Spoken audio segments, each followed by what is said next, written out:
कृष्ण हरे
रूप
हरे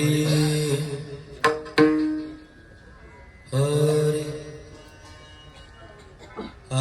समचरण दृष्टी विटेवरी साजी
तेथे माझे अर्पण नको देवा, तेथे माझे अर्पण नको देवा. आधी कणलो रे आधी पधारो, आधी कणलो रे माझे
हरी समचरण दृष्टी विटेवरी साजरी, तेथे माझे हरी वृत्ती राहो.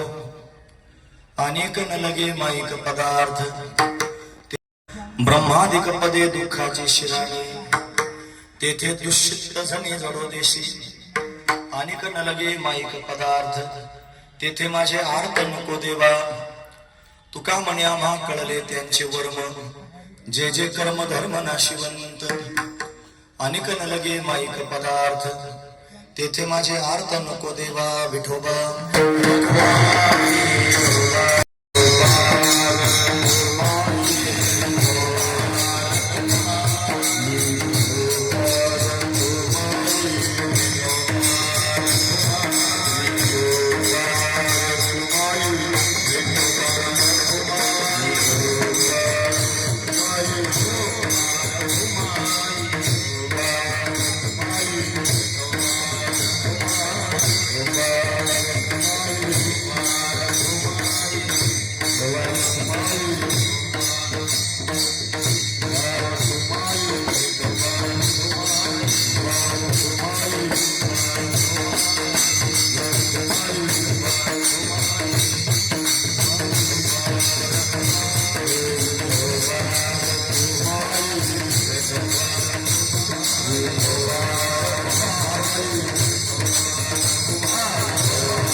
समचरण दृष्टी विटेवरी साजरी,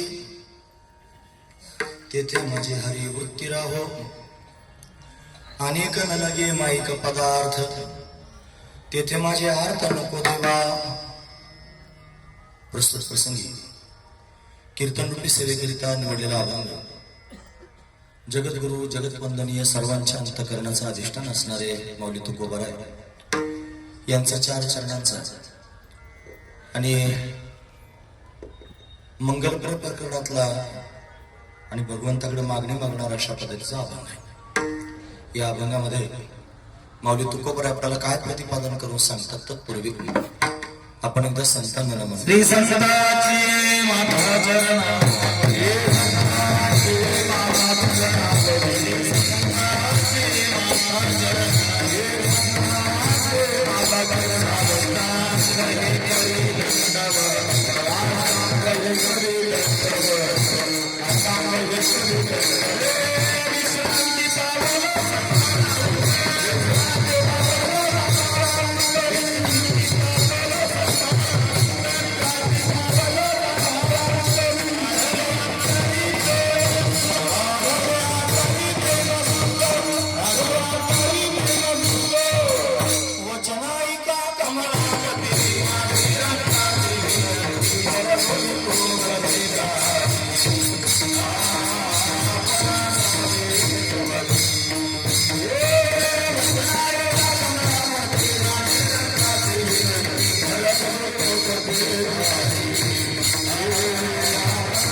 श्री संतांच्या माथा चरणावरी साष्टांग हे करी दंडवत विश्रांती पावलो सांभाळा उत्तरी वाढले अंतरी प्रेम सुख समचरण दृष्टी विटेवरी साजरी तेथे माझे हरी वृत्ती राहो आणि न लगे माईक पदार्थ तेथे माझे आर्त नको देवा. प्रस्तुत प्रतिवर्षीप्रमाणे म्हणजे गेल्या 4 वर्षांपासून आपण वाडा परिसरातून आणि श्री संत निवृत्तीनाथ महाराजांच्या कृपेने श्री गोविंद बाबा महाराजांच्या आशीर्वादाने आणि पंढरपूरची ही वारी अशा पद्धतीने करत आहोत. सर्वजण वाहनाच्या माध्यमातून कवना पण वारी करता उपस्थित राहतात. धकाधकीचा काळ आहे. सर्वांनाच त्यांनी महिना 2 महिना एवढा कालावधी देणं शक्य होत नाही. पण अतिशय चांगला हा पर्याय आदरणीय श्री दिलीप महाराजांनी आणि सुरू केलेला आहे. सगळ्यांच्या हिताचा, सगळ्यांनाच आनंद घेता येईल असा 5-7 दिवसांचा हा सोहळा आणि संपन्न होतो. ही जी एकादशी आहे अतिशय विशेष आहे. आपण वारकरी त्यांनी महाराज सगळ्याच एकादशींना विशेष महत्व देतो. त्यातल्या 2-3 एकादशी अशा आहेत की ज्याच्यामध्ये काही आगळीक आहे. काय आगळीक आहे? आषाढी एकादशी. आषाढी एकादशीला भगवान विश्राम करतो म्हणजे देवशयनी एकादशी. त्याच्यानंतर भाद्रपद शुद्ध एकादशी, तिला परिवर्तनी एकादशी म्हणतात. मध्ये ऊस बदलतो. आणि आजची जी एकादशी आहे ही कार्तिक शुद्ध एकादशी आहे. या दिवशी भगवान जागा होता. देव उत्थापनी एकादशी. अशा 3 एकादशी वारकरी यांना विशेष रूपाने पाहतात. म्हणजे देवशयनी एकादशीला सगळे वारकरी पंढरपुरात येतात. आले की भगवान आता विश्राम करणार आहे, मग आपली आपली भेट करून घ्या. पण सगळेच त्यांनी आपापल्या पद्धतीने भगवंताच्या भेटीकरिता जातात. कोणी मुखदर्शन करतं, कोणी चरणदर्शन करतात. आणि मग त्यांनी काही वारकरी भगवंताचं दर्शन घेऊन पुन्हा आपापल्या कामाकरिता निघून जातात. बरेच असे वारकरी असतात की जे 4 महिने इथंच थांबतात चातुर्मास करण्याकरता. मग देव उत्थापन एकादशीला भगवान आज जागा झाला आणि मग भगवंताचं दर्शन घेऊन पुन्हा आपल्या स्थानावर येतात. हे सगळं भगवंतानं सगळ्यांना सांगून ठेवलेलं आहे. देवगुज सांगे पंढरीशी यारे प्रेम सुख घ्या रे नाम माझे. म्हणून तुम्ही सगळ्यांनी पंढरपूरला या आणि हे प्रेम सुख घ्या. माझं नाम त्यांनी सर्वांनी उच्चारण करा. ते तुम्हाला समाधान अशा पद्धतीने प्राप्त करून देणार आहे. पण प्रेम सुख घ्या रे नाम माझे. आषाढी कार्तिके विसरू नका माझ सांगत असे गोज पांडुरंग. आषाढीला आणि कार्तिकीला मला विसरू नका. आणि सर्वांनी त्यांनी आषाढी कार्तिकीला येत जात. आणि काही फार दूर नाही. आषाढी निकट कार्तिकीचा हाट. आषाढीच्या जवळच कार्तिकीचा त्यांनी हाट म्हणजे हाट शब्दाचा अर्थ बाजार होतो. पण आषाढी आणि कार्तिकी जवळजवळच वारे आहेत. 4 महिन्याचं अंतर आहे. पण तुम्ही सगळ्यांनी मला भेटण्याकरिता या असं भगवान सांगतो. आणि मग भगवंताच्या भेटीकरिता आपण सगळेजण आणि पंढरपुरापर्यंत येतो. आपल्या अंतःकरणामध्ये भगवंताच्या भेटीचा अर्थ घेऊन येतो. इथपर्यंत येतो याचा अर्थ बाकीचं काही नाही का? आपल्या सगळ्यांना सगळं असतं. पण ते आवडत नाही. संपदा सोहळा नावडे मनाला, लागला टकळा पंढरीचा, कधी पंढरपूरला जाईन म्हणून जावे पंढरीशी, आवडे मानसी कधी एकादशी. आषाढीला कधी जाईन, कार्तिकीपर्यंत त्याने थांबेन किंवा कार्तिकीला पुन्हा येईल. तुका म्हणे ऐसे आर्त ज्याचे म्हणे, त्याची चक्रपाणी वाटप आहे. असा अर्थ ज्याच्या अंतःकरणात आहे, तो चक्रपाणी नाम परमात्मा आणि त्याची वाटच पाहत आहे. आणि आपण जर शुद्ध भावनेनं भगवंताच्या भेटीकरिता इथपर्यंत आलो असेल तर मग मात्र भगवान आपली वाटच पाहत आहे, आपल्याला भेटण्याकरिता सांभाळण्याकरिता तयार आहे. वारकरी नवमीलाच पंढरपुरात येतो, जो खरा वारकरी आहे तो.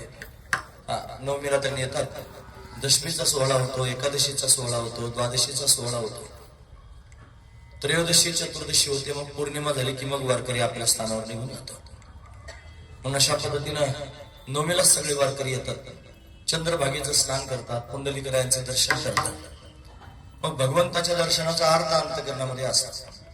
आणि भगवत भेटीकरिता व्याकुळ झालेला हा वारकरी आणि भगवंताच्या दर्शनाकरिता उतावीळ होऊन जातो महाराज. तो चंद्रभागेचं स्नान करतो, त्याच्यामध्ये पताका आपली बुडवतो, मग त्याला वारी पूर्ण झाल्यासारखं वाटतं. आता बुडवून ओल्या करायची गरजच पडली नाही. पताका सारखं ओल्या पावसात चालू आहे, त्याला काय करतील. पण पावसानं फार मनावर घेतलेलं आहे. 6 महिन्यापासून तो आपल्यावर कृपा करतोय म्हणून पताक ओली करतो, वारकरी त्याच्यात बुडवतो. मग अशा पद्धतीने पुढे पुंडलिकरायांचे दर्शन घेतो. चंद्रभागा लिंग पुंडलिक, पुंडलिकरायांचं दर्शन घेऊन पुंडलिकाच्या मात्या पित्यांना नमस्कार करून आणि मग पुढे तो महाद्वाराच्या दिशेने जायला सुरुवात करतो. कालच्या रात्रीच्या कीर्तनात हे सांगून आलो आम्ही. मला वाटतं वारीच्या काळात 2-3 दिवस हे सांगितलं पाहिजे. ज्यांना प्रत्यक्ष हे सगळं घडत नाही त्यांना निदान मानसिक तरी तिथपर्यंत जाणं होऊन भगवंताच्या भेटीपर्यंत जाता येईल, हा त्यातला भाव आहे. म्हणून त्यांनी चंद्रभागेच्या त्या पाण्यामध्ये त्यांनी बुडी मारताना वेगळाच काही आनंद प्राप्त होतो. अवघेची पापे गेली दिगंतरा, फक्त चंद्रभागा डोळ्यानं पाहिलं तरी सगळे पाप जातात. एवढं सामर्थ्य चंद्रभागेचं.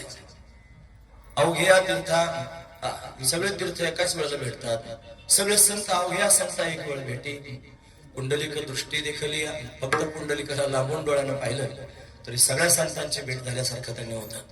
पण पुंडलिकरायांचं दर्शन आणि मग पुढे त्यांनी महाराज महाद्वाराकडचा प्रवास. मग महाद्वारात गेलं की चोखोबराय त्यांनी दिसतात. म्हणजे आपण भगवंतापर्यंत जायचं ना, मग चोख होऊन गेलं पाहिजे. आपला अंतःकरण चोख असलं पाहिजे, शुद्ध निर्मळ असलं पाहिजे. मग चोखोबरायांच्या समाधीला नमस्कार करून मग नामदेव पाहिजे. आपण चोख व्हायचं, मग नाम धारण करायचं. मग भगवंताच्या नामाचं चिंतन करत करत आतमध्ये प्रवेश करायचा. मग आतमध्ये गेलं की सगळ्यांचं मंगल करणारा गणपती बाप्पा डाव्या हाताला महागणपती दिसतो, त्याला नमस्कार करायचा. इकडच्या बाजूने उजव्या हाताला जळोजी मळोजी संत ज्याने लाकडी सभा मंडप तयार केला ते दिसतात, त्यांना नमस्कार करायचा. मग आतमध्ये गेलं की पुन्हा डाव्या हाताला दत्त पाराय, दत्त प्रभू सगळ्यांचे गुरु आहेत, महाराज जगद्गुरु आहेत, त्यांना नमस्कार करायचा. मग तो लाकडी सभा मंडप आहे, त्याच्या आतमध्ये गेले की 16 खांबी मंडप आहे. 16 खांब आहेत दगडी. त्याच्या आतमध्ये प्रवेश केला की 36 खांबाचा मंडप आहे महाराज. एवढं कोणी बारीक मोजत नाही, पण तुम्ही जर बारीक जाऊन पाहिलं तर तुम्हाला नक्की हे आकडे सापडतील. 36 खांब आहेत. त्याच्यामध्ये विशेष असणारा खांब म्हणजे गरुड खांब. मग सगळेजण त्यांनी गरुड खांबाला भेटतात, त्याला आलिंगन देतात. फार समाधान वाटतं, वेगळी काय त्याच्यात सुद्धा. त्याच्या थोडं पुढे गेले की अशी गोल शिळा आहे, त्याला रंगशिळा असं म्हणतात. त्या रंगशिळेवर वारकरी उभा राहतात. उभा राहून भगवंताच्या मुखकमलाकडे पाहतो. लांबूनच त्याला देव दिसतो महाराज. त्याला पाहण्याचा अर्थ पोटात साठवलेला असतं. कधी एकदा देव पाहिन अशी भावना अंतःकरणात निर्माण झाली असते. मग देवाला पाहण्याकरिता तो उतावीळ झालेला वारकरी त्या गरुड खांबावर, त्या गरुड पारावर उभा राहतो, रंगशिळेवर उभा राहतो, कान धरतो, देवाकडे पाहतो. त्याला फार समाधान वाटतं. महाराज म्हणतात कान धरून नाचे गरुड पारी. नाचतात वारकरी देवाच्या समोर. केवढा आनंद होतो महाराज. परमानंद प्राप्त झाले की माणूस नाचायला लागतो. काल प्रेमानंद महाराजांचा एक ते अशी क्लिप पाहिली होती. त्याच्यामध्ये एक महात्मे त्यांच्यापेक्षा जास्त वयाचे, फार 90 वर्षाच्या वयाचे असते. त्यांना महाराजांचं दर्शन झालं. ते म्हणायचे माझ्यावर कृपा करा, मस्तकावर हात ठेवा. आता हे यांना वाटायचं ते महापुरुष आहेत, त्यांना वाटायचं हे महापुरुष आहेत. दोघे फार प्रेमाने एकमेकाला त्यांनी महाराज आदर देत होते. मग त्यांनी ते प्रेमानंद महाराजांचे हात घेतले आणि डोक्यावर ठेवले. ते म्हणले बस आपको भगवान मिल जाएंगे. असं म्हणलं की एवढा आनंद झाला म्हाताऱ्याला. ते नाचायलाच लागलं महाराज. असं नाचता येत नव्हतं तरी पण बेभान होऊन नाचायला. परमानंद प्राप्त झाला की मनुष्य नाचायला सुरुवात करतो. तसं भगवंताला पाहिल्यानंतर काय करावं? नाचावं, उड्या मारावे. गाये नाचे उडे आपुल्या छंदे, मनाच्या आनंदे आवडीने तो गातो, नाचतो, उड्या मारतो, आपल्या छंदात सगळ्या गोष्टी अशा पद्धतीने करतो. म्हणून विभोर होतो, भगवंताच्या प्रेमामध्ये चिंब होतो. मग त्याला भगवंताच्या जवळ जावं असं वाटतं. प्रथम भेटी आलिंगन, मग चरण बंधावे अशी भावना त्याच्या पोटात असते. मग गायगाने पुढे जातो, भगवंताच्या त्या चरणांकडे पाहतच राहतो. आता पाहणे इतका वेळ नाही महाराज, धकाधकी असते, सगळं ढकलायचंच काम असतं. देवाला पाहून सुद्धा देत नाहीत की ढकलून पुढं. त्यांचं बरोबर आहे, एवढी लाखो लोक मागे त्यांनी बारीत उभे असतात म्हणून त्यांना पुढे ढकललंच पाहिजे म्हणून ढकलतात. पण एक क्षणभर देव दिसतो, त्या क्षणभरानं सुद्धा त्यांनी महाराज जीवन सफल झाल्यासारखं वाटतं. एवढं समाधान अंतःकरणामध्ये निर्माण होतं. मग तो नखशिखांत भगवंताला पाहण्याचा अट्टहास करतो. भगवंताचे चरण अतिशय सुंदर आहेत, आपण कायमच ते ऐकत असतात. हे रोज आहे त्याने महाराज ऐकलं तरी काय फरक पडणार आहे? ते जास्त होत नाही, त्याचं काही ओव्हरडोस होत नाही, त्याच्यापासून काही साईड इफेक्ट होत नाहीत, काही त्रास होत नाही महाराज. ते सतत चिंतनात आणायचं आहे. विटेवरी उभा नीट कटेवरी कर, तुका म्हणे हेच आम्हा ध्यान निरंतर, निरंतर हेच आम्हाला द्या ध्यान. तो समान चरण ठेवून विटेवरती उभा आहे. सगळ्यांनी त्याचं चिंतन करा, सगळ्यांनी त्याचं ध्यान करा. शब्द माझे असतील, भावना तुमच्या असतील, आणि तुम्ही भगवंताला पाहण्याचा नक्की प्रयत्न करा महाराज. समचरण सरोजम सांद्र नीलांबुदाभम, जघननीत पाणी मंडनम मंडनानाम, तरुण तुलसीमाला कंधरम कंजनेत्रम, सदय धवलहासम विठ्ठलम चिंतयामी. त्या विठ्ठलाचं चिंतन त्याने वारकरी करतो. त्याचे चरण अतिशय सुंदर आहेत महाराज. तो मुळातच मेघश्याम आहे. मेघश्याम म्हणजे मेघ शब्दाचा अर्थ तो ढग. ते जसे सावळे असतात ना, तसाच हा कन्हैया सावळा सुकुमार आहे. अतिशय सुकुमार सावळा रंग आहे त्याचा. त्याचे चरण कर्दळीच्या गाभ्या समान कोमल आहेत. त्याच्या पायाचे नख स्फटिकासारखे दैदिप्यमान आहे. तो समान चरण विटीवर ठेवून उभा आहे. ती वीट म्हणजे सामान्य नाही, प्रत्यक्ष इंद्र वीट झालेला आहे. त्याच्यावर त्याने अशा पद्धतीने उभा राहिलेला आहे. समान चरण त्याने विटीवर ठेवून भक्तांकरता अशा पद्धतीनं तो उभा आहे. आश्वस्त करतोय भक्तांना, मी सगळ्यांना समान आहे, चिंता करू नका. त्याच्या पायामध्ये त्यांनी सुंदर असणारे नुपूर आहेत. नुपूर म्हणजे एक अलंकार आहे महाराज. तो अलंकार त्याचा नाद गगनाला भिडतो. आपण काकडा म्हणताना म्हणत असतो, चरणीची नुपुरे वाकी गरजती नभा. नभा म्हणजे आकाशापर्यंत त्याचा नाद गरजत असतो. त्याच्या पायातली ती नुपूर अतिशय सुंदर दिव्य नाद निर्माण करतात. तो पिवळा पितांबर धारण करतो. कनक कपिशम विवृध वास, कनक कपिशम वास म्हणजे वस्त्र, विवृध म्हणजे धारण करणे, कनक म्हणजे सोनेरी रंगाचं पितांबर धारण करतो. अतिशय सुंदर आहे. कमरेला शेला बांधलेला आहे. त्याची कंबर सिंहासारखी लवचिक आहे. त्याचं उदर त्रिवलीनं युक्त आहे. या त्रिवली म्हणजे काय माहिती आहे? अशा नाभीच्या मागे पुढे 3 रेघा तयार होतात, अशी त्रिवली त्याला म्हणतात. त्याच्या उदरावर त्रिवली आलेले आहे. त्याची नाभी अतिशय सखोल आहे. त्याचं वक्षस्थल म्हणजे छाती विस्तीर्ण आहे.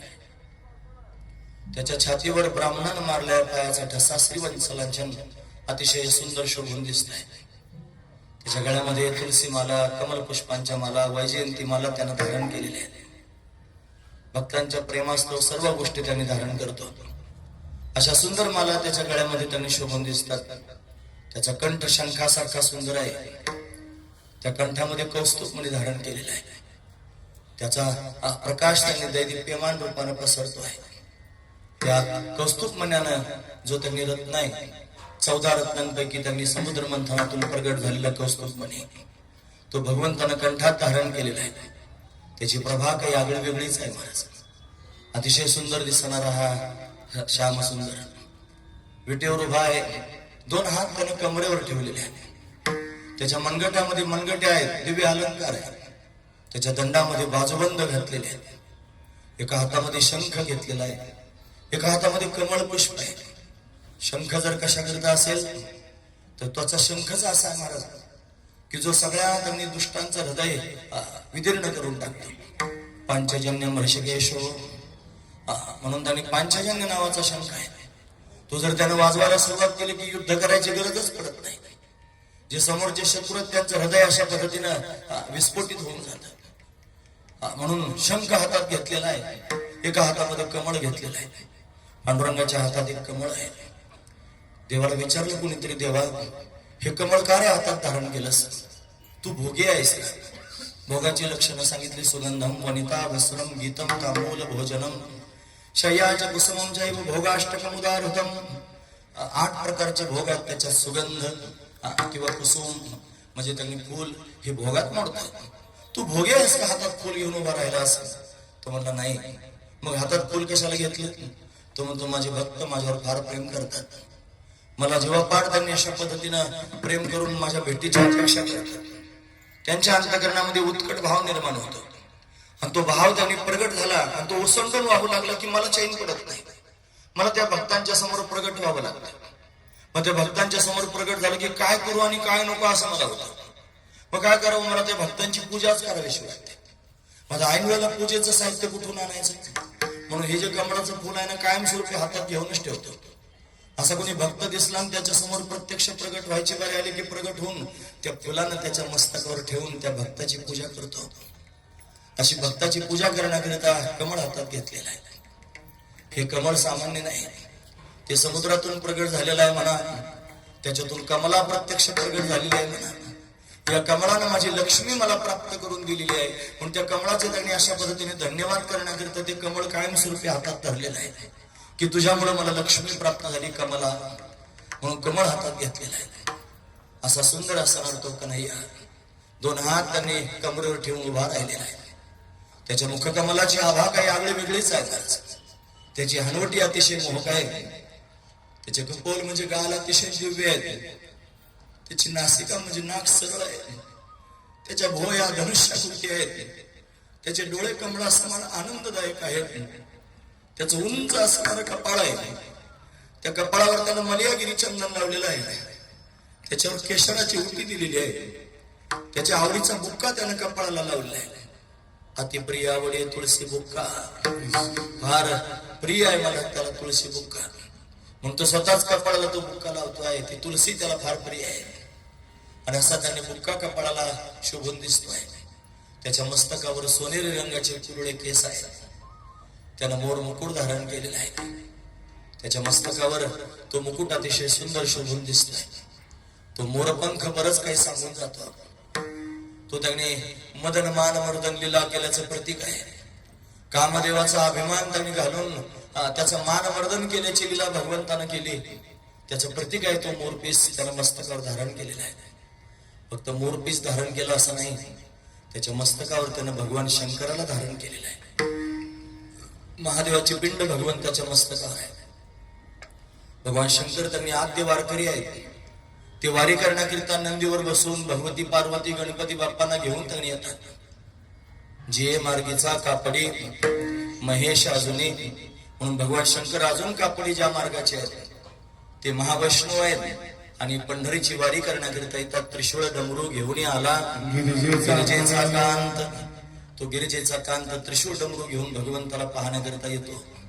तो सामान्य नाही, तो महावैष्णव आहे, तो ज्ञानांचा शिरोमणी आहे, तो योग्यांचा शिरोमणी आहे. तो त्यांनी देवांचा देव आहे, महादेव आहे. आणि असा देव माझी वारी करण्याकरिता आला असं पाहून भगवंताला अनावर होतं आणि अनावर झालं की हा धावतच समोर जातो. धावत गेलेला आहे महाराज. जाऊन काय करू, आपण मगाच ऐकलं प्रथम भेटी आलिंगन मग चरण वंदावे, असं काहीच न करता काय करावं असं झालं आणि भगवान शंकराला घेतलं, डोक्यावरच धारण केलं महाराज, मस्तकावर धारण करतो. ज्ञानावर म्हणतात यावर हे पार्था जो माझी या भजनिया सता तया मी माथा मुकुट करी. यावर ही पार्था म्हणजे यावरी नाम, अशी दिव्य स्थिती ज्यांना प्राप्त झालेली आहे. असं होऊन सुद्धा जेवढे मोठे अधिकारी असून सुद्धा माझं भजन करतात, तया ते मी माथा मुकुट करी, त्याला मी मस्तकावरचा मुकुटच करतो. म्हणून भगवान शंकराला मुकुट म्हणून मस्तकावर धारण केलेलं आहे. त्याचे कान अतिशय दिव्य आहेत महाराज. त्या कानामध्ये मकराकार कुंडल त्यानं धारण केलेली आहे. ही माशाच्या आकाराचीच कुंडल का धारण केली असते? मासा म्हणजे फार चंचल असणारा जीव आहे महाराज, अति चंचलता माशाजवळ असते.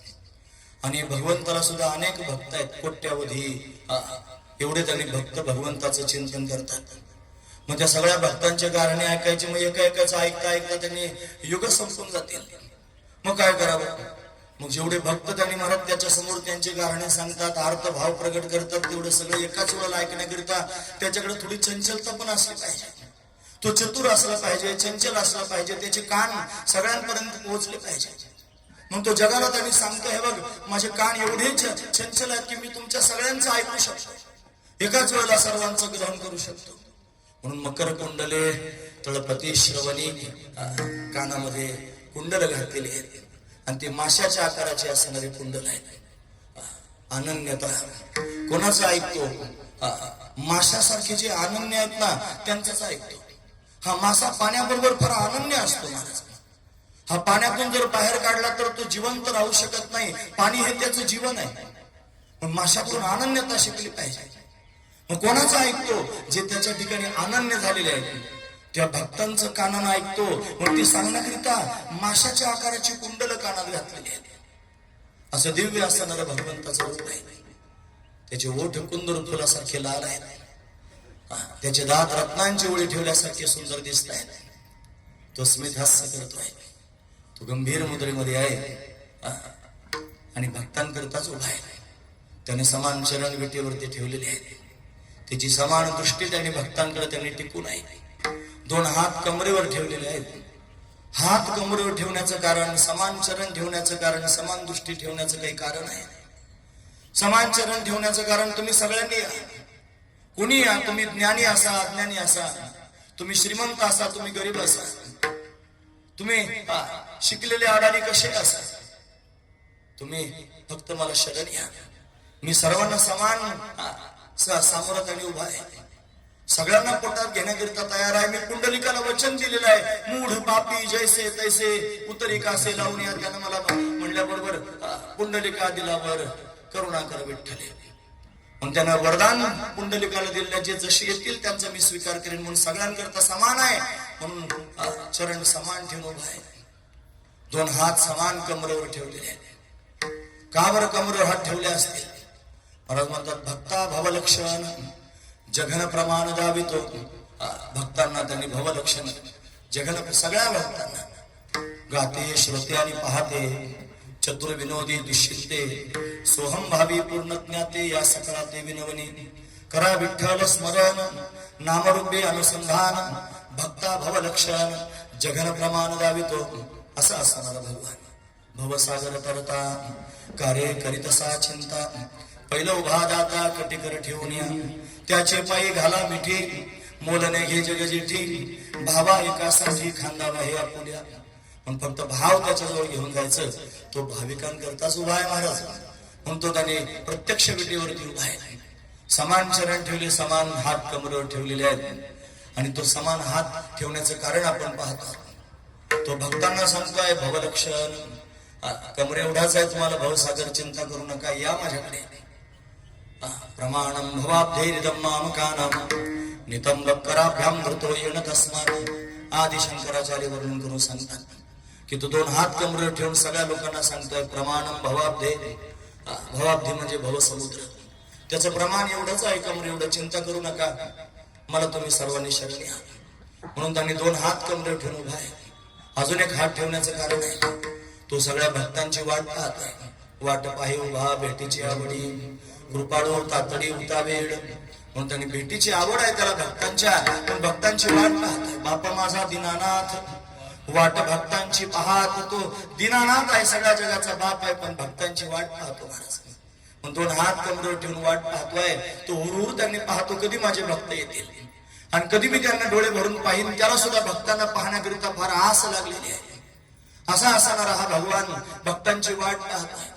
तो भाविकांकरताच त्यांनी उभा आहे. अजून कमरेवर हात ठेवण्याचं कारण सांगतो. तो काळाला सांगतोय, खबरदार, जर माझ्या भक्तांशी वाईट वागाल, त्यांना जर त्यांनी छळण्याचा प्रयत्न कराल, कळीला काळाला त्यांनी धमकावतोय. माझ्याशी गाठ आहे. ही हात कमरेवर ठेवून उभं राहण्याची मुद्रा म्हणजे भांडण करण्याची मुद्रा आहे. तो काळाबरोबर भांडायला तयार आहे. तो यमाबरोबर भांडायला तयार आहे. तो त्यांनी कळी बरोबर भांडायला तयार आहे. खबरदार, माझ्या भक्तांकडे पाहाल तर मी त्यांच्याकरिता विटेवर उभा आहे. आधी माझ्याशी गाठ आहे. म्हणून समान चरण, समान हात कमरेवर ठेवून समान दृष्टीनं पाहत आहे. हे समान दृष्टीनं पाहणं म्हणजे त्याचं कारुण्य त्याच्या दृष्टीतून त्यांनी प्रवाहित होतं महाराज. त्याचं वात्सल्य त्याच्या दृष्टीतून प्रवाहित होतं, त्याची कृपा त्याच्या दृष्टीतून प्रवाहित होते. आणि त्याच्यात आजेदुजेपणा अजिबात नसतो, सगळ्यांकरता समान असते. म्हणून सर्वांनाच पोटात घेण्याकरिता तयार आहे. जे जे भावनेनं त्याच्या समोर जातील ते त्यांनी काय करून आलेले आहेत, त्यांची गुणदोष नाही पाहत कीर्तने प्रेम चक्र पाणी वशवते. भक्त्या तुष्यते केवलम नच गुणय भक्ती प्रियो माधवा. भक्तीनं संतुष्ट होतो तो. कोणाचे गुण पाहत नाही. तुम्ही काय श्रीमंत गरीब आहात ते पाहत नाही, तुम्ही ज्ञानी अज्ञानी आहात ते पाहत नाही. तो तुमच्या पोटातलं प्रेम पाहतो, अंतरीची घेतो गोडी, आहे जोडी भावाची. असा दयार्द्र दृष्टीने त्यांनी समान दृष्टी ठेवून भक्तांकडे पाहतो आणि त्या भक्तांना हृदयामध्ये साठवण्याकरिता तयार असतो महाराज. त्याला असं वाटतं कधी या भक्तांना मी आलिंगन देईन, कधी या भक्तांना मी भेटेन. तया संघाचे सुरवाडे मज विदेहाते देह धरणे घडे किंबहुना आवडे निरुपम. त्याला आवडतच महाराज ते. म्हणून दोवरी दोन्ही भुजालो घेऊन आलिंगावया लागुनी तयाचे अंग. त्याला आलिंगन देण्याकरिता मी लढाईत असतो. आणि तो भगवान त्यांनी महाराज त्या भक्तांना पाहतो आणि पाहून अशा पद्धतीने त्यांना हृदयाला लावतो. त्यानं जर हृदयाला लावलं ना महाराज की जगातलं काहीच नकोसं वाटतं, सगळं जग नगण्य होऊन जातं, सगळं जग तुच्छ होऊन जातं, सगळ्याच्या सगळ्या गोष्टी त्यांनी महाराज नाहीशा होतात. एकच दिसतो, त्याचं नाव आहे विठोबा. मग तो सर्वत्र गच्च भरलेला दिसतो. विठ्ठल जळी स्थळी भरला, रिता ठाव नाही उरला, आजव्या दृष्टीने पाहिला विठ्ठलाची विठ्ठल. म्हणून त्यांनी महाराज पाहे तिकडे मायबाप विठ्ठल आहे रखुमाई. जन विजन झाले आम्हा विठ्ठल नामा प्रमाण. पाहे तिकडे मायबाप विठ्ठल आहे रखुमाई. कहा पगडारू देखे अनेरा देखे तो सबू वहीने घेरा. विठ्ठलाचा छंद मनाला लागला की मग मात्र त्यांनी चित्त विठ्ठल रूप होऊन जातं, चित्त चैतन्य होऊन जातं, मनाचा मनपणा संपून जातो, मनच रामरूप होऊन जातं. आणि भगवंताचं चिंतन करता करता आठव संपून जातो. आठव नाठव गेले भावाभाव झाला स्वयंमेव पांडुरंग. आणि अशा पद्धतीने दिव्य अवस्था चित्ताची तयार होते. अंतकरणाच्या विभोर स्थितीमध्ये निघून जातात. सगळ्या प्रकारचे अभिमान संपून जातात. माणसाला ज्ञान होतं, ज्ञानाच्या माध्यमातून मोक्षापर्यंत जाता येते, इथपर्यंत ठीक आहे. ज्ञान हे सर्वात श्रेष्ठ असणारं साधन आहे. पण याच्या भक्तीमध्ये चिंब झाल्यानंतर त्यांनी ते ज्ञान सुद्धा त्याला गिळून टाकावं असं वाटतं. ज्ञान गिळून गावा गोविंदू गा. म्हणून ज्ञानाला सुद्धा गिळून टाकतात ते भक्त. ते म्हणतात नकोच ब्रह्मज्ञान देवा, ते बोलूच नको. अद्वैताची वाणी नाही ऐकत मी कानी, मला कानानं सुद्धा ते ऐकायचे नाही देवा, मला फक्त तू पाहिजे. मी भक्त तू देवायसे करी न लगे हे मज तुझे ब्रह्मज्ञान. गोजिरे सगुण रूप पुरे. तुझं गोजिर आणि सगुण असणार ते रूप आहे ना, तेवढंच पुरे झालं देवा. याच्यापेक्षा वेगळं काहीच नको रे. फक्त तेच त्याने आता दृष्टी पुढे ऐसा चतुर आहे जो मी तुझं पाहे पांडुरंगा. सदैव माझ्या दृष्टी पुढे असाच राहा, मी तुला सतत त्याने पाहत राहावं एवढीच माझी अपेक्षा आहे. विठ्ठलची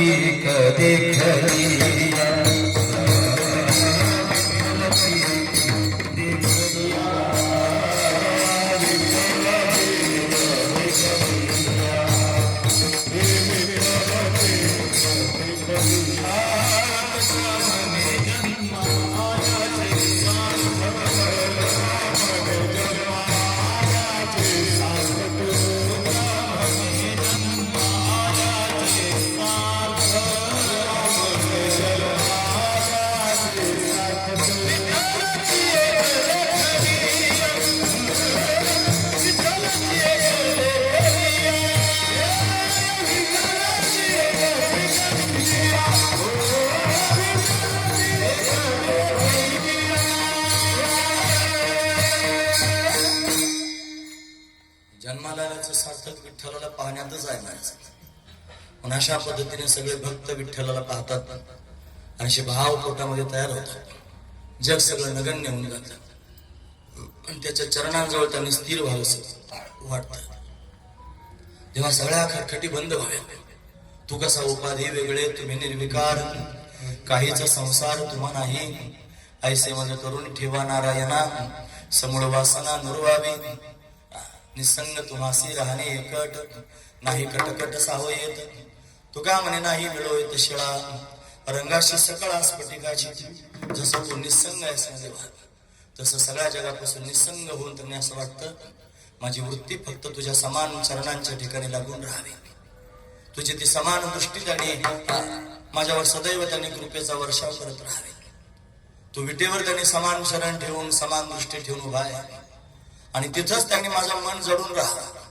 तिथंच माझी वृत्ती कायम ठावदे चित्ता राखे पायापाशी सकळ वृत्तीशी अखंडित अखंड माझ्या सगळ्या वृत्ती तुझ्या पायाजवळ अशा पद्धतीनं राहाव्या.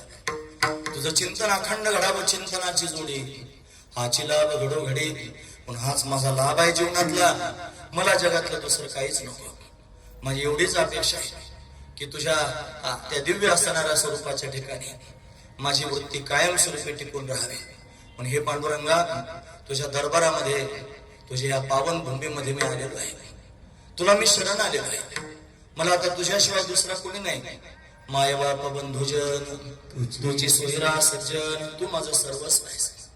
पण आता माझं म्हणणं ऐक देवा न धरी उदास माझी पूर्वावी आस ऐका ऐका नारायणा माझी परिसा विज्ञापना तूच माझा मायबाप बंधुजन सर्वस्व आहेस आणि तुझ्या वाचून माझं कोणी हित करणार नाही. तुझ्या म्हणे तुझं विरहित कोण करेल माझे हित. म्हणून हे पांडुरंगा आता तुझ्या वाचून माझं कोणी हित करणार नाही. तूच माझं हित करणार आहेस. म्हणून त्यांनी मला जे माझे बोबडे शब्द ऐकले जरी मी त्यांनी वरपंगी बोलत असलो तरी मी काय करू. तू माझ्यावर कृपेचा वर्षाव करून तुझ्यासारखं करून घेत नाही त्याच्यात माझा काय दोष आहे. म्हणून त्यांनी लाज वाटे म्हणा लाज येते म्हणा तुझा मनविता दास गोडी नाही रस बोललेली असा देखील लाज वाटते मनाला. मी जसं बोलतो तसा रस माझ्या पोटात तयार होत नाही. लाजविली मागे संतांची उत्तरे कळो येते खरे तुझे का वरुणी. सगळ्या संतांची वचनं जर पाहिली त्यांचं जर त्यांनी महाराज जीवन पाहिलं आणि आपलं जर त्याला तपासून पाहिलं जरा चाचणी घेऊन तर मग मात्र वाईट वाटतं की ते काय वागताय त्यांचं जीवन कसं आणि मी कसा वागतोय. म्हणून त्यांनी मला केविलवाना करून ठेवलं. श्री कागा केविलवाना केलो दिनाचा दिन काय तुझी हीन शक्ती झालेसे दिसे तुझी शक्ती हीन झाली काय रे देवा. लाज येते मला लाज वाटते रे. तुझा म्हणविता दास तुझा दास म्हणून घेताना वाईट वाटतं मनाला. का तर गुढी नाही रस बोलले फार बोलतो लोकांच्या समोर. कंबर बांधून बोल म्हणलं की असाच आम्ही बोलतो सगळे लोक म्हणतात वा. पण काय करू मग भाव पोटात तयार होत नाही. तू काय सामान्य नाहीस नाही तुझ्या सामर्थ्य आहे. म्हणून त्यांनी देवा या संसारात त्यांनी घातलंस आणि त्याच्यातून आता बाहेर पडता येत नाही. तुझ्या पायाला मिठी घालावीशी वाटते. म्हणून त्यांनी कासे या गाव घातले संसारी कशाला संसाराच्या गर्दीत घालून टाकलंस. तुझं करून घे भगवंता. तुझ्या चरणांच्या जवळ माझी वृत्ती कायम स्वरूपी बांधून ठेव. हे समान चरण समान दृष्टी तिथं माझी वृत्ती त्यांनी राहावी. याच्यापेक्षा दुसरी काही अपेक्षा नाही. तू जर कृपा करशील तर असं होऊ शकतं. पण एकच कर माझ्या करता समचरण दृष्टी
साजेरी अतिशय सुंदर साजेरं असताना तुझं रूप आहे देवा.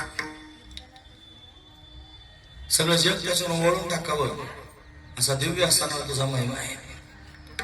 तू चैतन्याचा विग्रह आहेस, तू मायाधीश आहेस. प्रकृती तुझ्या शक्तीनं संपूर्ण चराचराला निर्माण करते असा तुझा अधिकार आहे. तू त्यांनी ब्रह्मांडांचे एका भुवईच्या इशाऱ्याने उलथा पालत करतोस असा तुझा महिमा आहे. तू काय करू शकत नाहीस, तू सर्व काही त्यांनी करण्याकरिता समर्थ आहेस. पण हे समर्थ असणाऱ्या भगवंता, मला तुझं काही लागत नाही. तू का म्हणे तुझी न लगे दसोडी. दसोडी म्हणजे त्यांनी गाठोडे तुझे नकोत मला. तुझं बाकीचं काहीच नको, फक्त तू पाहिजे. फक्त तू माझा व्हावास. तू मला सदैव दिसत राहावास. मी सदैव डोळे भरून तुला पाहत राहावं. तुझ्या वाचून या जगात दुसऱ्या कशाचीच अपेक्षा करायची नाही. बाकीचे सगळेचे सगळे पदार्थ असतील आणि तू मला देण्याकरिता तयार असशील. फार प्रसन्न झाला. तू जगाचा मालक, सर्व सत्ताधीश आहे, सगळं त्यांनी तुझीच मालकी आहे. आणि असा सर्वसमर्थ मालक असणारा तू मला देण्याकरिता त्याने तयार आहेस. पण जरी तू तयार असलास ना देवा, मला त्यातलं काहीच नको आहे. न लगे माझ तुझे ब्रह्मज्ञान, न लगे माझ तुझे ब्रह्मज्ञान,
न लगे माझ तुझे ब्रह्मज्ञान. ब्रह्मज्ञान फार उच्च कोटीची स्थिती आहे. बाकीचे सगळं जग नगण्य आहे महाराज. सगळं जग मिथ्याच आहे. मिथ्या ऐकणं याचंच नाव ब्रह्मज्ञान आहे. व्यासदेवांनी अर्ध्या श्लोकात वर्णन करून सांगितलं. श्लोकार्धेन प्रवक्ष्यामि यदुक्तम ग्रंथ कोटिभिः ब्रह्मसत्यम जगन मिथ्या जीवो ब्रह्मैव नापरः. सगळं जगत मिथ्या आहे, जीव ब्रह्मरूप आहे. आणि ते सच्चिदानंद घन असणारं जे ब्रह्म आहे तेच एकमेव अद्वितीय ब्रह्म, ते एवढं एकटंच सत्य आहे. अशी दिव्य भावना आहे. त्याला ब्रह्मज्ञान म्हणतात. हे ज्या वेळेला कळतं ना त्यावेळेला बाकी सगळ्या गोष्टी संपून गेलेल्या असतात. त्या ब्रह्मज्ञानापर्यंत जाण्याकरिता भूमिका ओलांडून जावं लागतं. शुभेच्छा, सुविचारणा, तनुमानसा, सत्वापत्ती, असंशक्ती, पदार्थाभाविनी. पदार्थाभाविनी म्हणजे पदार्थ रूपानं प्रतीतीला नाही येतात, पदार्थ ब्रह्मरूपानं प्रतीतीला येतात. याला पदार्थाभाविनी असं म्हणतात. म्हणजे सगळेचे सगळे पदार्थ रूपानं पाहिजे तर नगण्य झालेले असतात. त्याच्या आतमध्ये गुप्त रूपानं असणारं चैतन्य प्रतीतीला येतं. या उपाधी माझे गुप्त चैतन्य असे सर्वगत ते तत्वज्ञ सर्व स्वीकारित. मग ते चैतन्य त्यांनी कळतं. एवढी उच्च अवस्था ती ब्रह्मज्ञानाची अवस्था आहे. ही सहजासहजी प्राप्त होत नाही. मोठ्या मोठ्या लोकांना कळत नाही. ब्रह्मज्ञान जरी कळे उठा उठी तरी काय हिमकुटी वेदशास्त्रे. मग काय काय कळत नाही. मग सगळ्या जगाला डावलून, सगळ्या जगाला मिथ्या समजून, जीव ब्रह्मरूप त्यांनी आहे असं जाणून एकटं ब्रह्म शिल्लक ठेवून त्या भूमिकेत त्यांनी गेलेला जो महापुरुष आहे तो म्हणतोय न लगे हे माझं तुझे ब्रह्मज्ञान. ब्रह्मज्ञान नको देवा. मग गोजरे सगुण रूप पुरे. तुझं ते समान चरण, समान दृष्टी ठेवून विटेवर उभा असणार जे गोजर सगुण असणार रूप आहे तेवढंच पुरे आहे. गोजरे सगुण रूप पुरे. मग त्याचीच वाट पाहतोय. तुझ्या भेटीची अपेक्षा आहे.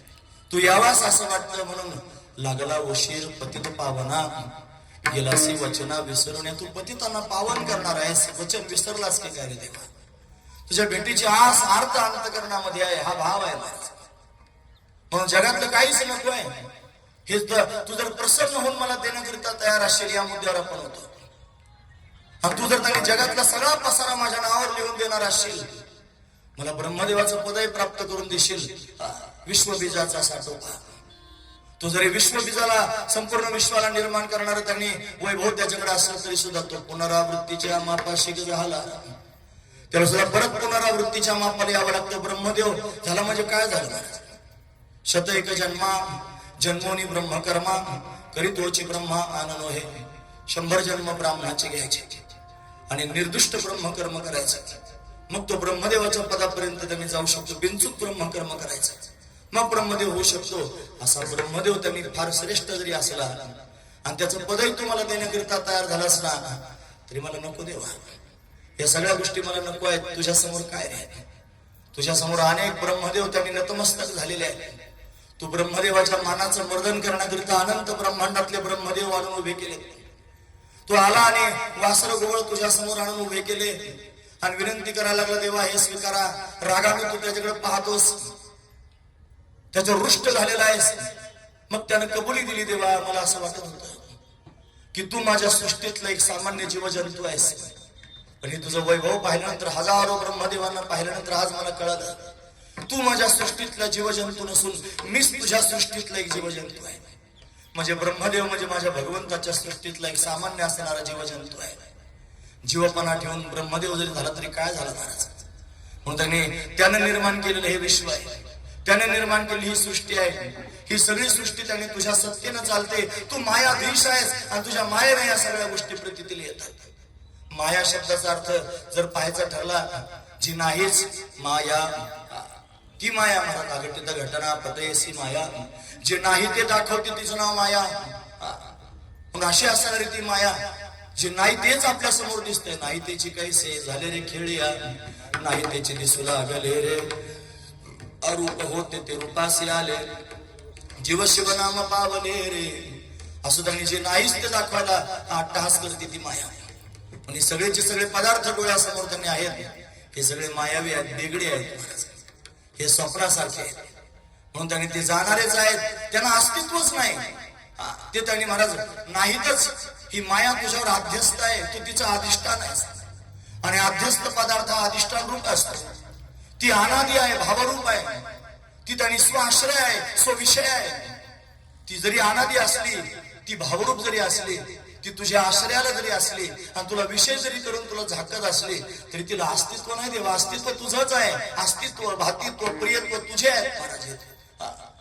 नामरूप त्या मायेच आहे. म्हणून त्यांनी तूच आहे सगळ्या ठिकाणी.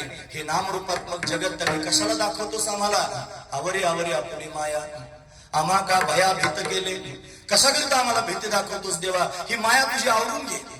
हे मायावी असणारे पदार्थ त्यांनी मला कशाला आम्हाला प्रलोभन रूपाने दाखवतोयस? यातलं आम्हाला काहीच नको आहे.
शब्द व्यावृत्ती करणार आहे. एक पाहिजे आणि बाकीचे नको. आणि का न लगे एक काय पाहिजे? समचरण दृष्टी विटेवरी साजरी तेथे माझे हरिवृत्ती राहो, एवढंच पाहिजे. आणि का न लगे बाकीचं काहीच नाही.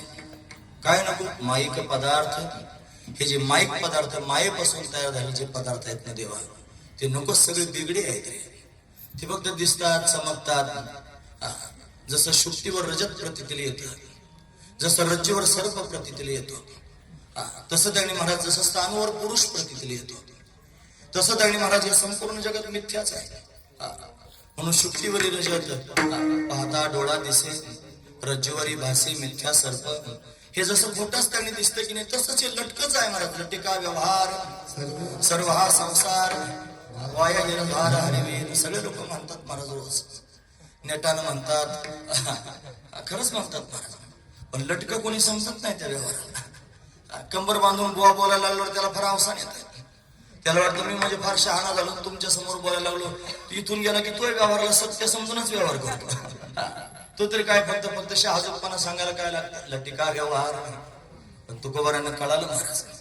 ते म्हणले तुझं विना काही स्थिर राहे ऐसे नाही, कळवाले बहुता रीती पांडुरंगा माझी चित्ती. तुझ्या वाचून काही स्थिर राहत नाही देवा. तू एकटाच स्थिर आहेस, बाकी सगळं अस्थिर आहे, जाणारच आहे. म्हणून तूच एकटा ठिकाणी खरा आहेस, तुझ्या वाचून काही खरं नाही. महत्वाची गोष्ट आहे. तुझं विना काही स्थिर राही ऐसे नाही, कळवाले. मला कळालं. कसं कळलं? बहुता रीती, फार रीतीनं कळालं. अनेक रीती वापरल्या, अनेक पद्धतीनं त्यांनी मला अनेक शास्त्र पाहिले, अनेक पुराण पाहिले, अनेकांची मत पाहिली. हे सगळं त्यांनी जगत पाहत असताना अनेक प्रकारच्या ख्यातीच तपासून पाहिल्या. कुणी म्हणलं सत्यच आहे सत्ख्याती, कुणी म्हणलं असत्य असत्ख्याती, आत्मख्याती अन्यथा ख्याती. अशा अनेक प्रकारच्या मतमतांना धांडळीत बसव. त्यांनी पाहिली पुराणे, धांडोळली दर्शने. पुराण पाहिले, दर्शन धांडळून पाहिले. हे सगळं सगळं पाहिलं तुला शोधण्याकरिता, हे जगाचा निर्णय लावण्याकरिता. मग कळालं हे अनिर्वचनीय मिथ्याच आहे. हे सतही नाही ना असतही नाही, सता सतावून विलक्षण आहे. हे अनिर्वचनीय मिथ्या आहे. त्याच्या मिथ्यात्वाचा निश्चय झाला. मिथ्या सांगणं वेगळं, निश्चय होणं वेगळं. माझा निश्चय झाला नाहीच, हे झालंच नाही ना. झाला प्रपंच आहे परब्रह्म, अहम सोहम ब्रह्मा कळले. त्याच्यापेक्षा प्रपंच एक झाला होता, हे तो समोर मिथ्या वार्ता. न होईल मागुता बहुतारी, कदा कल्पांती घडेल. मग कळू आले बहुतारी ते पांडुरंगा माझी. मग काय केलं? मोकलून आस. आता हे जे वेगळी दिसणार मायावी दिसणार जे जग आहे ना, त्याची आशा सोडून दिली म्हणा. कशाचीच आशा नाही पोटात राहिली. तुम्ही ऐकतात ना सगळेजण? कशाचीच आशा नाही राहिली. म्हणा बरं सगळ्यांनी, जमतंय का म्हणायला? आता मला कशाचीच आशा नाही राहिली. खरंच प्रॅक्टिकल कीर्तनात देवभाव असतो. देवाच्या समोर कबुली द्यायची, देता येते की थोडं विचारणा स्वतःच्या मनाला. मला कशाचीच आशा नाही राहिली. धनाची नाही, मानाची नाही, संपत्तीची नाही, वैभवाची नाही, प्रतिष्ठेची नाही, पदाची नाही, मोठेपणाची नाही, बुवा बाबा आचार्य शास्त्री पंडित होण्याची नाही. संसारातलं सांगितलं तसं परमार्थातलं सांगावं ना. मला कशाचीच आशा पोटात राहिली नाही. मोकलोनी आस. असं झालंय का? असं होतंय का? असं होऊ शकतं का? असं होऊ शकेल का? या सगळ्या गोष्टी अंतःकरणाला विचारल्या पाहिजे.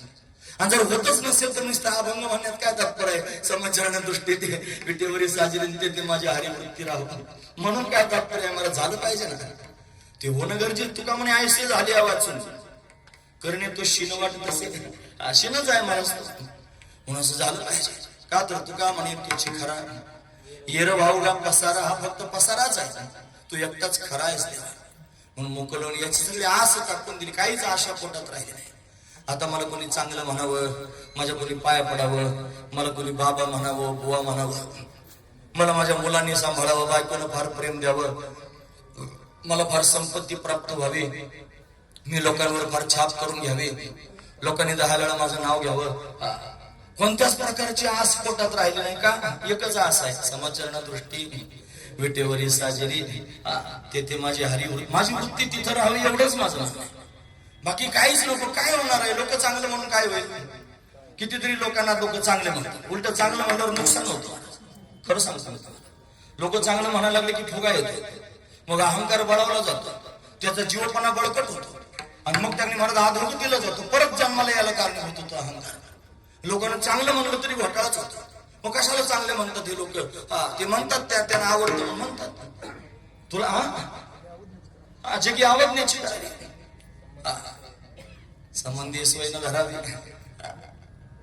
अशी चार अंत असली पाहिजे. म्हणून सगळ्या जगामध्ये अशा पद्धतीनं स्थिती निर्माण व्हावी अशी त्यांची भावना आहे महाराज, त्यांची भूमिका आहे. असं कधी होईल महाराज? आपल्याला खरं सांगतो असं व्हावं ना महाराज.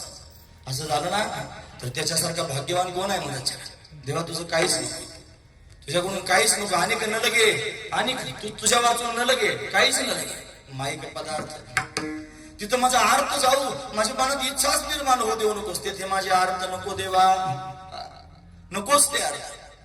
तू म्हणशील त्यांनी अरे मग तुला या संसारातलं काही आवडत नाही, मग त्याच्यापेक्षा त्यांनी आणखी श्रेष्ठ देतो. हा संसार ब्रह्मदेवाने जर तयार केला असला तरी जाऊ दे, संसार घेऊ नको, मी तुला ब्रह्मदेवच करून टाकतो बिनधास्त. माझ्याकडे सामर्थ्य आहे, तुझ्याकरता नवीन ब्रह्मांड त्यांनी तयार करून तुला ब्रह्मदेवाची पदवी देऊन टाकतो. तो कोबरा हसले, ते म्हणले देवा अरे ब्रह्मदेव होणं म्हणजे जास्त शिन करून घेणं, सरळ महेंद्र पद पाहिजे. काय त्यांनी एवढे पद प्राप्त करून काय उपयोग होईल? खरं सांगा तुम्हाला. हे काय माहिती, जास्त जबाबदारी. सरपंच असला तर जबाबदारी कमी असते. तो जर त्यांनी पंचायत समितीचा त्यांनी सदस्य झाला, सरपंचापेक्षा जास्त जबाबदारी झाली. तो जिल्हा परिषदेचा सदस्य झाला, त्याच्यापेक्षा जास्त जबाबदारी झाली. तो आमदार झाला मग तर तालुक्याची जबाबदारी आली. तो त्यांनी खासदार झाला मग जिल्ह्याची जबाबदारी आली. मंत्री झाला की मग तर आणखी त्याच्याकडे खातं चालू करतो तरी नुसतं खातो काय, त्याच्यापेक्षा मुख्यमंत्री जर झाला तर मग सगळं राज्य सांभाळायची त्यांनी वेळ येते. होत आहेत ना महाराज. जेवढी जबाबदारी मुख्यमंत्र्यावर असते ना तेवढी जबाबदारी सरपंचावर नसते. सरपंच आपला तेवढा पुरता, त्या गावापुरतं त्याचे मर्यादित असतात, त्याची मर्यादा असते. पण मुख्यमंत्री झाला की जास्त त्यांनी मर्यादा वाढते, जास्त काम वाढतं, जास्त शीन वाढतं. आणि जेवढा शीन वाढतो ना तेवढं त्यांनी फार कष्ट असतात. आता हे दिंडी घेऊन आले, यांना झोप नाही महाराज अजिबात. तुम्ही त्यांच्या जीवावर झोपू शकता मस्त. तुम्हाला हॉल आहे, खाण्यापिण्याची व्यवस्था आहे, 4-2 संयोजक त्यांच्या बरोबर काम करत असतील, ते त्यांनी काम करतायत. पण जेवढे संयोजन करणार आहेत त्यांना मात्र तकलीफ आहे. यांची राहण्याची, खाण्याची, पिण्याची सगळी व्यवस्था करायची. गाड्या घेऊन यांच्या गाडीत यांचा प्रवास अशा पद्धतीने करायचा. जबाबदारी कोणावर? महाराज किंवा मंडळावर किंवा त्या कार्यकर्त्यांवर. मग ते कार्यकर्ते मात्र त्यांनी तळमळीतच असतात कायम. तुम्ही किती समचरण दृष्टी म्हणत बसा, त्यांच्या डोक्यात पुढची प्लॅन असते, त्यांच्या फराळ काय द्यायचं, यांना आता काय, यांना कशा पद्धतीने यांची व्यवस्था करायची. खरं सांगतो मी तुम्हाला, जेवढं जास्त पद जास्त वाढेल तेवढी जबाबदारी जास्त वाढते. आणि जेवढी जास्त जबाबदारी होते तेवढं दुःख जास्त सहन करावं लागतं. जयांगी मोठेपण दया यातना कठीण. जेवढ्या पदाला त्यांनी मोठ्या जाल तेवढ्या यातना जास्त सहन कराव्या लागतील. सामान्य वारकरी झाला की कोपऱ्यात बसून कीर्तन ऐकू शकतो. बुवा झाला की दम निघत नाही, त्याला सांगू असंच वाटतं. महत्वाचा विचार आहे. म्हणून त्या बरं आणखी तुम्हाला सांगतो महाराज, तो सामान्य वारकरी झाला कोणाच्या प्रकाशात नाही आला, तो कसा इकडे तिकडे वागत फिरला तरी त्याला कोणी विचारायचं नाही. बुवा जर वाकडा तिकडे चालली तर असा वाकडा तरी चालला, रस्त्याने चालताना तरी ती तसे चालत होते. जबाबदारी आहे महाराज मोठी. तो इंजिनचा डबाच होतो, त्याच्या मागे सगळे डबे त्याला ओढावे लागतात. महत्वाची गोष्ट. ब्रह्मदेवाचं पद आहे, पण ते त्यांनी सामान्य नाही आहे, ते फार उच्च पद आहे. आणि जेवढं उच्च आहे तेवढं त्यांनी दुःखाला कारणीभूत आहे. शिरणी म्हणजे शिरोभाग, पाय खाली असतात आणि शिर म्हणजे मस्तक वरती असतात. आणि शरीराला जास्त महत्व असतं. महत्वाची गोष्ट आहे. म्हणून दुःख त्यांनी जर कोणते असतील, सामान्य दुःख पाहायला मिळतात. 4-2 त्यांनी लेकरं असतील घरामध्ये, बायकोन आपले 2 मुलं आईबाप सांभाळायचे फार जास्त वाटणार नाही. हीच गावाची जबाबदारी सांभाळायची, त्यांचं सगळं त्यांनी बराच मूलभूत गरजा पूर्ण करायची जबाबदारी महत्वाची गोष्ट आहे. मग दुःखाची शिराणी, जास्त दुःख त्यांनी सहन करावं लागतं. पण ब्रह्मदेव जर झालो तर ते जर पद प्राप्त करून घेतलं अधिक, म्हणजे बाकीचे सगळे ब्रह्मदेवाच्या पदात घालून टाका. ते दुःख निर्माण करणार आहे, दुःखाची शिराणी. तेथे दुःचित्त झाली, माझं चित्त जोडून देऊ नको, ते माझ्या चित्ताला आवडू देऊ नकोस, असा त्यातला भाव आहे. ते माझ्या चित्ताला आवडू नये, दुःचित्त झाली, तातडीने जडून तिथं त्यांनी जडून ठेवू नकोस माझं चित्त.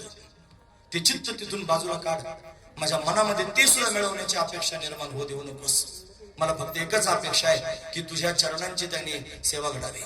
मला एकच अपेक्षा आहे तुझे चरण डोळे भरून पाहावेत. तू समान चरण समान दृष्टी ठेवून विटेवरती उभा आहेस ना, माझी वृत्ती फक्त तुझ्या चरणाजवळ लागावी एवढंच मला अपेक्षित आहे. ते ब्रह्मदेवाचे आधी करून पद आहेत की नाही, ते दुःख वाढवणारे आहेत. माझं चित्त जाऊ देऊ नकोस. महाराज वर्णन करू.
ब्रह्मदेवाची पद पाहिलं तरी सुद्धा मोठे व्यापात आहेत. त्यांना त्याची हाव आहे, त्याचा हव्यास आहे, त्याच्याकरिता पद धरून आहेत.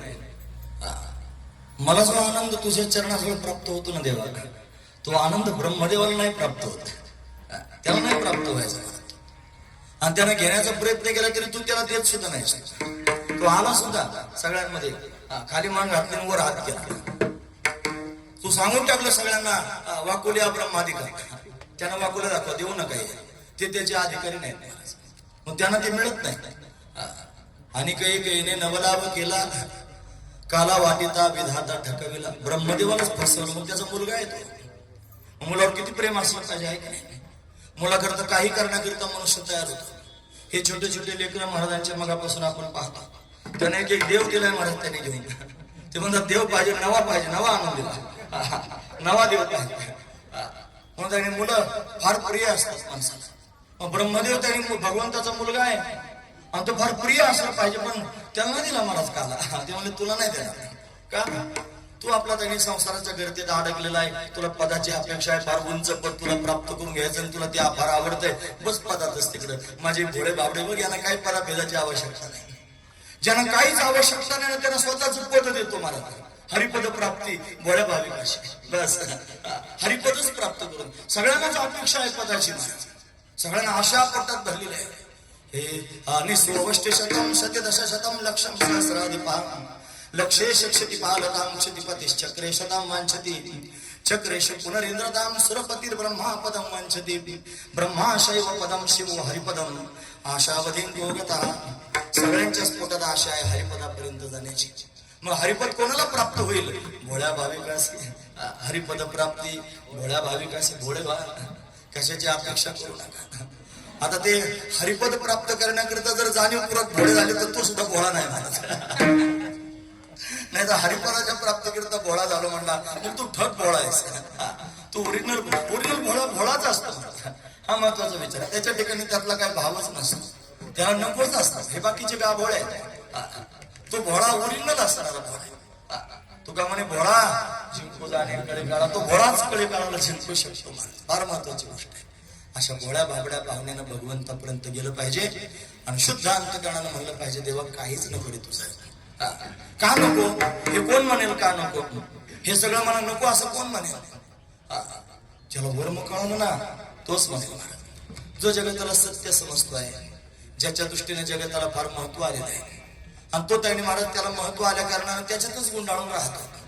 त्याला त्यातून बाहेर पडता येत नाही. त्याला परत जन्माला यावं, परत मरावं लागतं. त्याच्या वासना शिल्लक राहतात, त्याच्या कामना शिल्लक राहतात, त्याचे कर्म शिल्लक राहतात. आगा कर्मे जे उरावे तैते हे सुख दुःखी फळावे तया ते भोगावया यावे देहा एका. वासना शिल्लक राहतात. त्या वासनांकरता जन्माला यावं लागतं. जन्म घेणे लागे वासनेच्या संग. याची वासना अडकली, याच्यात अडकली, त्याच्यात अडकली, फलण्यात अडकली, आपल्या वस्तूत अडकली, परत त्याच्याकरिता जन्माला यावं लागतं. का बरं वासना अडकतात? त्याचं कारण त्याचं वर्म कळालं नसतं. ज्या दिवशी वर्म कळतं मग कशातच वासना जात नाही. वर्म कळालं पाहिजे. फार महत्वाचा विचार आहे. एकदा का त्याचं वर्म कळालं की मग मात्र त्याने मनुष्य त्याच्या छंदात पडत नाही. तो गोबा एवढे विरक्त झाला आणि काहीच नको म्हणता. आणि करणं लगे म्हणता माईक पदार्थ माझा अर्थ तिथं नको म्हणता. ब्रह्मदेवासारखी पद नको म्हणता. तिथं चित्त जाऊच देऊ नको म्हणता.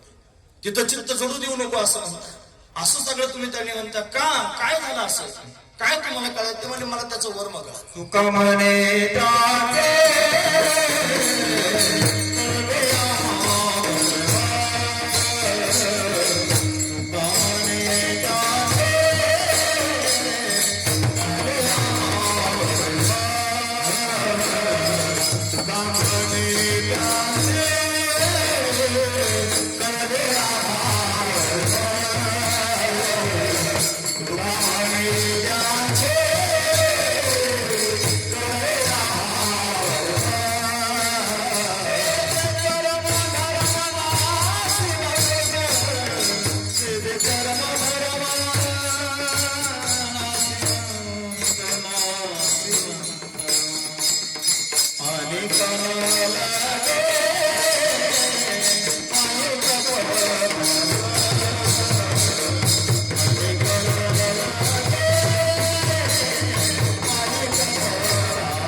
देवा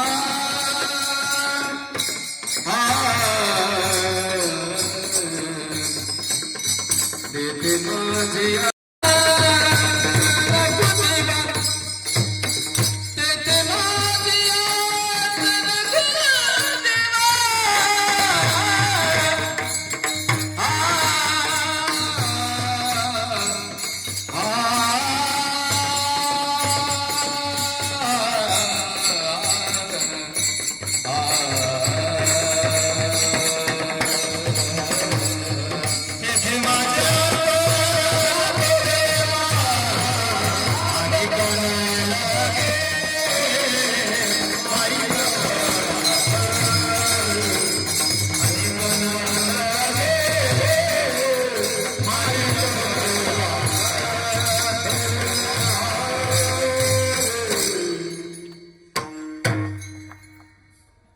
तुका म्हणे आम्हा कळले त्यांचे वर्म जे जे कर्मधर्म नाशिवंत जेवढे कर्मधर्म डोळ्यासमोर दिसतात कर्म करणं माशी प्रत्येक माशी कर्म करत असतो कसं करतो ज्याच्या त्याच्या धर्मानुसार कर्म करतो काय धर्म आहे धर्म म्हणजे हिंदू मुस्लिम डोळ्यासमोर आणू नका तुम्ही जर त्यांनी कोणाचे तरी एक पुत्र असाल तर माता पित्यांची सेवा करणं हा तुमचा धर्म आहे तुम्ही जर त्यांनी पती असाल तर पत्नीचा सांभाळ करणं तुमचा धर्म आहे तुम्ही पिता असाल तर मुलांचं संगोपन करणं तुमचा धर्म आहे आणि त्या धर्मानुसार तुम्ही केलेले कर्म आहे हे सगळे धर्म आपले त्याने आपण स्वतःला घालून घेतलेले आहेत आणि त्याच्या माध्यमातून सगळे केले जाणारे जे कर्म आहेत हे सगळेचे सगळे कर्म धर्म हे त्यांनी महाराज नाशिवंत आहेत मग करायचे नाही हिमालयात निघून जायचं असं म्हणले का ते तसं नाही म्हणले ते हे जाणलंय त्यांनी त्यांना कळालेलं वर्म आहे त्यांना त्याच्यात आसक्ती नाही त्यांना त्याची ओढ नाही त्यांना त्याची काही कर्तव्यच राहिलेलं नाही फक्त ते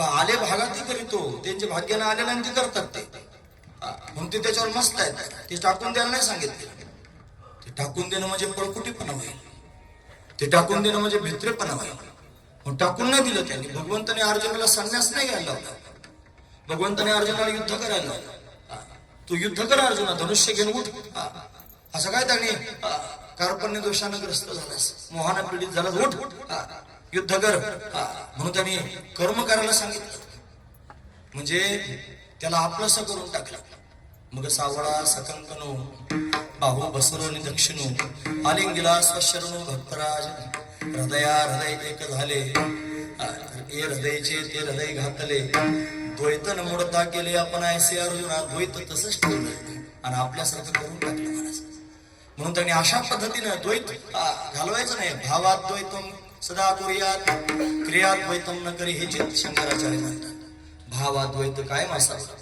आणि क्रियेमध्ये मात्र अद्वैत नसावं आईला आईच म्हणावं बायकोला बायकोच म्हणावं नाहीतर सगळे सारखे असतात म्हणून जर बायकोची पाय दाबेला आणि आईकडून पाय दाबून घेईल तर घोटाळा होण्याची दाट शक्यता बदल होईल ना म्हणायचं म्हणून त्यांनी कर्म बाह्यांगाचे कर्म आहे आणि ते त्यांनी म्हणत त्या कर्माच्या जागेवर ठेवा फक्त त्यातलं वर्म कळून घ्या तुका बऱ्या म्हणतात आम्हा कळले आम्हाला कळालेलं आहे त्यातलं वर्म मग त्यात काही स्वारस्य वाटत नाही म्हणजे चाललंय ते प्रार्थाच्या वशामध्ये त्यांनी सुरू आहे जसं झाडाचं गळालेलं पान हे त्यांनी त्याच्या स्वाधीन नसतं ते वाऱ्याच्या स्वाधीन असतं वारा जिकडे नेल तिकडे ते जातात तसं हे भगवंता त्यांनी महाराज हे माझं जे जीवन आहे मी तुझ्या चरणावर समर्पित केलेलं आहे आणि म्हणून जे काही कर्मधर्म असतील ते त्यांनी तू पाहून घे तू का म्हणे असो तुझे मस्तकी नाही हे लौकिक आता माझं वर्तन आहे आता मला लौकिकात त्यांनी वागायचं नाही मग काय कर तुझ्या चिंतनात राहायचं विरोधाभास वाटतो की नाही शब्दांमध्ये लौकिकात वागायचं नाही म्हणजे तो बरं आहे काय बायका पुरं सोडून होते का मग काय करत होते ते अंतकरणातून भगवंताच्या चरणावर थोडं चित्त ठेवून होते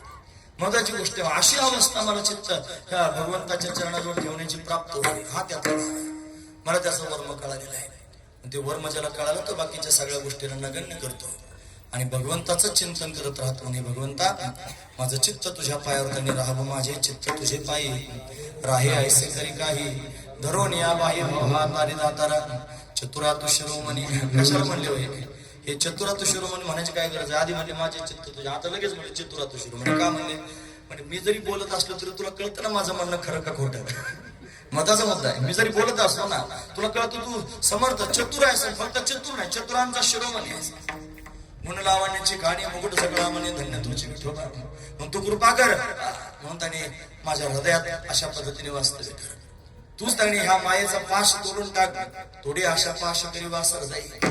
पाही गुंतलो नेनता मी अजांत्यपणाने याच्यात अडकलो नाही. माझी असं तुम्हा चिंता, तुका ठेवी माथा पायी, आता राखावे आता राख तूच त्यांनी सांभाळू शकतो. म्हणून त्यांनी तुझ्या चरणाजवळ ठेवण्याची जबाबदारी तू घे. समचरण दृष्टी विटेवरी साजरी, तेथे माझी हरिवृत्ती राहो. हे हरी माझी वृत्ती तुझ्या चरणाजवळ राहावी, बाकीचं सगळं गाभाळ नको आहे. मला त्यातलं वर्म कळला, हा त्यातला भाव आहे.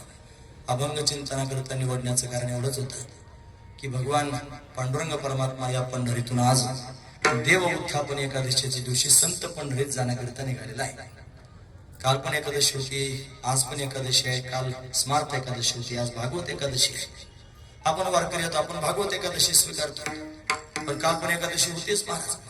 म्हणून त्यांनी महाराज भगवान त्याचा तो जागा झालेला आपण उपक्रम करतानाच ते सांगितलं, देव उत्थापन एकादशी. मग तो जागा झालेला, आता त्याला घेऊन झोपेत नेल्यावर कसं काय झालं असतं? मग तो जागा झाला म्हणजे कुठे आला असं व्हायला, जागा झाल्यावर नेलं पाहिजे. जागा झाला आता चल बाबा. म्हणून त्यांनी तो तयारच होता येण्याकरिता. तो जो जिथं तयार झाला ना त्याचं काम त्यांनी ज्या शिल्पकारानं तो सारखा फोन करायचा, मूर्ती तयार आहे घेऊन जा, थांब जागा होती अजून घेऊन जा, थांब जा. असं थांबून थांबून त्यांनी आजचा दिवस सुमंगल असणारा हा दिवस प्रकट झाला. कालच त्यांनी भगवंताची प्रदक्षिणा झाली, नगर प्रदक्षिणा. महाद्वारामध्ये भगवंताचं पूजन झालं रात्रीच्या 12 वाजता. 12 वाजून 5-7 मिनिटं वरती झाले असते, कारण संस्थांची त्यांनी पूजा रात्री 12 वाजताच होते मंत्र्यांच्या हस्ते. आतमध्ये ती पूजा सुरून महाद्वारात आपण भगवंताची पूजा केली. मला वाटायचं आसुरी वेळा आता एवढ्या रात्री त्यांनी परिक्रमा करण्यापेक्षा पहाटे 3 वाजता करावे असं मला वाटायचं. पण काय झालं, मला आम्हाला यायच्या आधीच ती गाडी घालून मूर्ती घेऊन निघाली होती रथात घालून. मग ते माझ्या लक्षात आलं की आता हे भगवंताचीच लीला आहे, त्याला काय करायचं असेल. पण आधी लवकर घेऊन जाणार होते, पण लवकर त्यांनी मग कोणी म्हणलं आता गेट बंद केलेलं आहे, रथ आतमध्ये जाऊ देणार नाही, फलान होईल, असं सगळे त्यांनी म्हणत होते. मग कुरे मार्गाने त्यांनी झटपणा निर्णय घेतला आणि आता जायचंच. मग तो रथ अशा पद्धतीने निघाला, काहीच कुठे अडवलं नाही, पोलीस त्यांनी म्हणलं नाही काही. आम्ही आमच्या हाताने बॅरिकेड बाजूला केले, पोलीस आमच्याकडे बघत होते मस्त, एक शब्द सुद्धा कोणी बोललं नाही.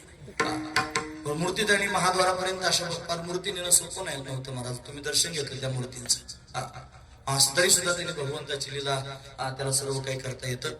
म्हणून आज भगवंतांनी या एकादशीच्या दिवशी आणि संत पंढरीत जाण्याकरिता त्यांनी निघाला. पंढरी आणि संत पंढरी आता एकच झालेली आहे, महत्वाचा विचार आहे. म्हणून अशा पद्धतीनं हा पंढरीश्वर परमात्मा त्यांनी आता संत पंढरीमध्ये विराजमान होण्याकरिता निघाला. आपण इथं त्याचं पूजन केलं, त्याचं गोडवण केलं, मग आपण या ठिकाणी कीर्तन करतो आहोत. म्हणून काय त्यांनी अभंग चिंतना करता निवडायचं मार्गाने वय वय वारकरी असा अभंग चिंतना करता काढला होता. पण त्याच्यावर बोलण्याच्या मनस्थितीत मी नव्हतो. मला फक्त समचरण दृष्टी या मुद्द्यावर त्यांनी बोलायचं होतं.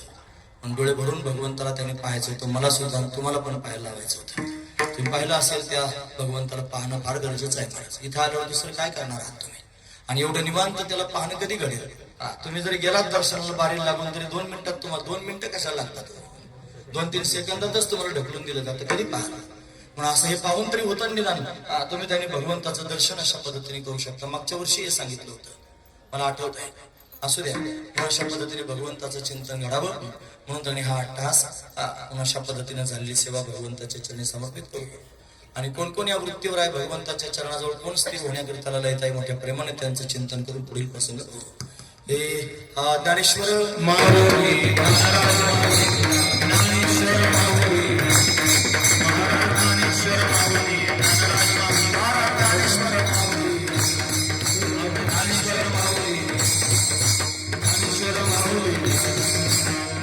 जगद्गुरु शंकराचार्य जगद्गुरु शंकराचार्य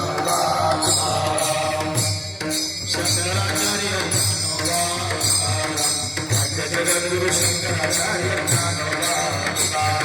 सुख संतादिक नारद कुटुंबर सुख संतादिक नारद कुटुंबर सुख संतादिक नारद कुटुंबर जगद्गुरु शंकराचार्य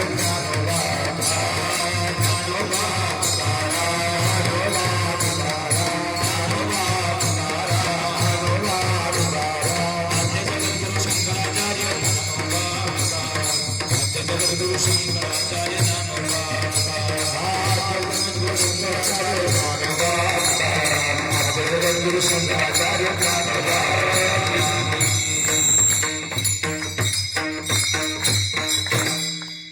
यथामती यथावकाश भगवंताची सेवा करण्याचा प्रयत्न केला. झाले सेवा भगवंताच्या चरणी, पांडुरंगाच्या चरणी, रखुमाईच्या चरणी समर्पित करून याच ठिकाणी थांबूया. 2 तास बसून तुम्ही माझी बडबड ऐकून घेतली. तुम्हा सर्वांच्या अंतकरणापासून धन्यवाद. गुणवान मंडळींनी फार सुंदर साथ केली. तुम्हा सगळ्यांच्या अंतकरणापासून धन्यवाद. साऊंड सिस्टीम चांगले बोलता आलं त्यांचे धन्यवाद. महाराज मंडळी समोर बसले आहेत. मोठ्या मनानं तुम्ही श्रवण करतात. माझी पात्रता योग्यता नसताना मी हातवारे करून आरडाओरडा करून आपल्या समोर त्यांनी बोलतोय, तरी तुम्ही माझं बोबडं बोलणं त्यांनी सहन करून घेतलात. तुम्हा सर्वांच्या अंतकरणापासून धन्यवाद करतो. सर्वच वारकऱ्यांच्या चरणावर मस्तक ठेवतो. मस्तक माझ्या पायावरील या वारकरी संतांच्या सर्वांच्या चरणावर मस्तक ठेवून या मंडळाला की जे आपल्याला पंढरपूरला घेऊन येतात त्यांना अंतकरणापासून धन्यवाद देतो. या गोविंद बाबांच्या या परिवारामध्ये आणि हे रत्न त्यांनी अशा पद्धतीने प्रगट झाले की जे सर्वांकडून परमार्थ त्यांनी, आपण स्वतः परमार्थ तर कोणी करेल महाराज, स्वतः परमार्थ करून इतरांकडून करून घेणं, इतरांना त्या मार्गावर त्यांनी आणणं, इतरांना त्यांनी परमार्थ घडावा याच्याकरता अट्टहास करणं, असा एखादाच कोणीतरी असतो. म्हणून तुम्ही ह्या सगळा अट्टहास करत आहात. तुम्हाला अभिमान होऊ नये, तुम्हाला त्याचा मोठेपणा त्यांनी वाटू नये, तुम्ही अत्यंतापासून बाजूला जाऊ नये, अशी भावना भगवंताच्या चरणी व्यक्त करतो आणि याच ठिकाणी थांबतो. तुम्हाला पुनश्च एकदा धन्यवाद देतो.